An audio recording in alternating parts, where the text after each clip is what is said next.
અમારા એક મિત્ર છે જિગ્નેશ દેસાઈ, ત્યાં સુરતમાં છે, મૂળ નવસારીના છે, રહે છે નવસારીમાં, સુરતમાં એની ઓફિસ છે.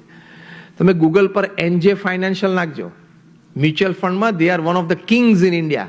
અમારે બહુ સારી મિત્રતા, એટલે મેં પૂછ્યું, મેં કહ્યું જિગ્નેશભાઈ તમે સુરત રહેવા આવી જાઓ ને, રોજ તમે નવસારીથી કલાક થાય, સવા કલાક થાય સુરત આવવાનું, પછી રોજ સાંજે સવા કલાક જવાનું.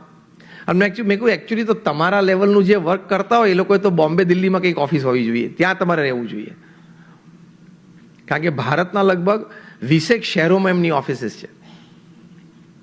તો ખાલી મારી સામે આમ સ્માઇલ આપી એમણે.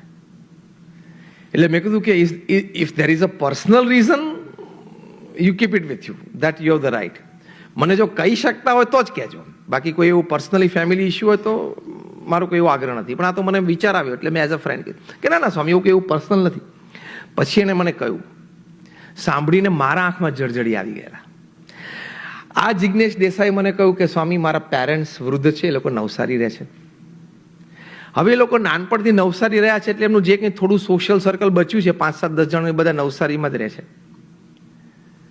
એ લોકોને ત્યાંનું વાતાવરણ વ્યવસ્થા ફાવે છે, એ લોકો કંઈ સુરત આવીને રહી ના શકે.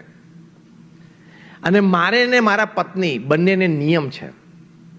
હવે જિગ્નેશભાઈની અત્યારે ઉંમર 55 ની આજુબાજુ હશે, 60 ને, લગ્ન થયા છેલ્લા 25 વર્ષથી આ નિયમ એમના ને એમના પત્નીને બંનેને, કે રોજ સાંજે પપ્પા મમ્મી સાથે જમવાનું, જમ્યા પછી અડધો કલાક બેસીને વાતો કરવાની. પછી પપ્પા મમ્મી રિટાયર થાય એટલે કે એમના રૂમમાં જાય તો જિગ્નેશભાઈ એમના વાઈફ ભેગા જાય. જિગ્નેશભાઈ છે એમના પિતાના પગ દબાવે, એમના પત્ની છે એ એમના સાસુના પગ દબાવે. રોજ 15-20 મિનિટ પગ દબાવવાના. થોડાક આમ એમને ઊંઘમાં આવે એટલે પછી જ એમનું બેડરૂમ છોડીને બારણું બંધ કરીને બહાર જવાનું. એ કે સ્વામી હું સુરત રહેવા આવું ને અથવા બોમ્બે જઉં ને, માતા પિતાની પગ ચંપીની સેવા મને જે પ્રાપ્ત થઈ છે એ જતી રહે હાથમાંથી. That I don't want to. કેવા લોકો કેવા વિચારોથી રહે છે પૃથ્વી ઉપર. તમે ખાલી એનજે ફાઇનાન્શિયલ નાખજો એટલે ખબર પડશે કઈ કક્ષાની આ કંપની છે. એના માલિકની હું વાત કરું છું. અને આપણે રોજ રાતે 10 વાગે 10:30 વાગે આવીએ ઘરે. ટાઈમ નથી. પૃથ્વી ઉપર બધા માણસના પ્રશ્ન આનો આ જ છે, ટાઈમ નથી કે તે ભગવાને તને પૂછીને 26 ને 28 કલાકનો દિવસ બનાવવાનો હતો તોય તને ઓછો પડવાનો હતો, 26 કલાકનો દિવસ બનાવો તોય ઓછો, 28 નો ઓછો પડવાનો હતો. When I talk to professionals